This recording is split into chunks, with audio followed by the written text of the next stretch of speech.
Parallel to the war between Russia and Ukraine, there are news that President Joe Biden will remove the name of the Iranian Revolutionary Guard from the official list the United States government had designated of groups considered terrorism sponsors. No one knows whether Biden will do this or not, and if he does cancel the classification of the Iranian Revolutionary Guard as a terrorist organization, the timing can also be a factor. However, so far, no official from the Biden administration has given any reason as to why such a move will be taken by the U.S. government.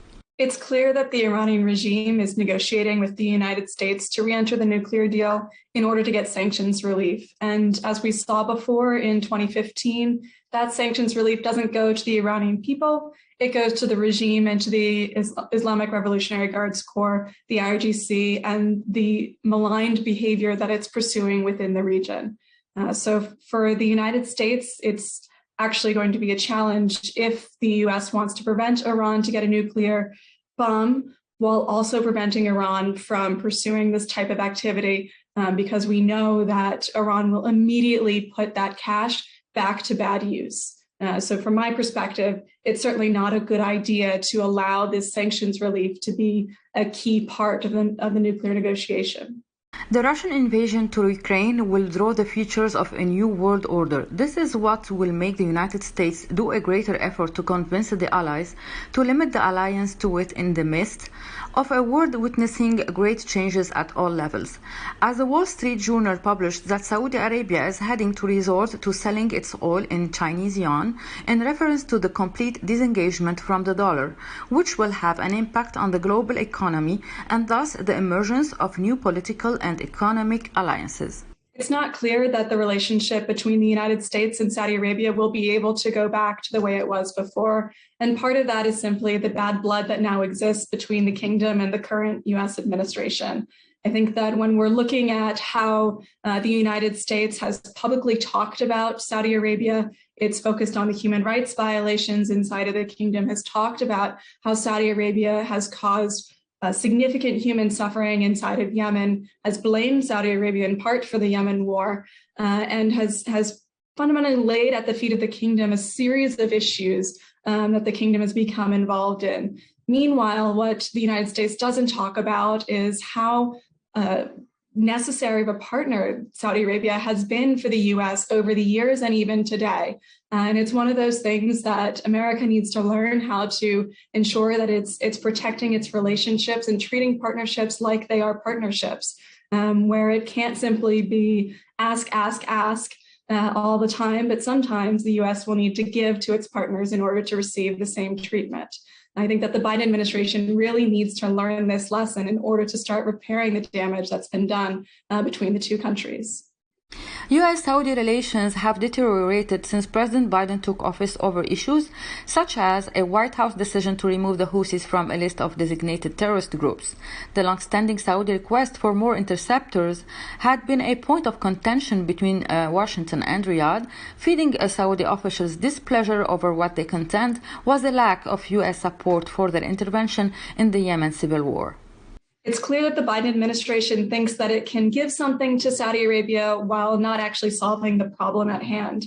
And the idea of defending the kingdom is one that successive U.S. administrations have protected and defended. They've stood up against Congress, actually, to ensure that American support continues to keep the kingdom safe. But at the same time, we all know where the source of the threat to Saudi Arabia is coming from. It's coming from Iranian-sourced weapons that are going to the Houthis inside of Yemen, to Iranian proxies in Iraq, and from Iran itself. And so it seems as though the U.S. is looking to apply a Band-Aid over this gaping wound with Saudi Arabia by providing the defense.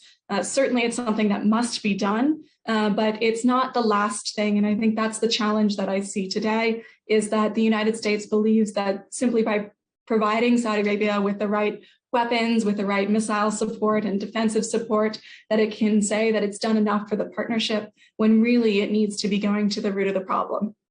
On the other hand, the UAE, along with China and India, abstained from voting on a US and Albanian draft resolution in the Security Council condemning the Russian invasion of Ukraine and demanding Moscow to withdraw its forces. On the other side, the UN Security Council, with the support of the UAE and Russia, issued a resolution extending the ban on the delivery of weapons to Yemen to include al-Houthi rebels after it was limited to specific individuals and companies.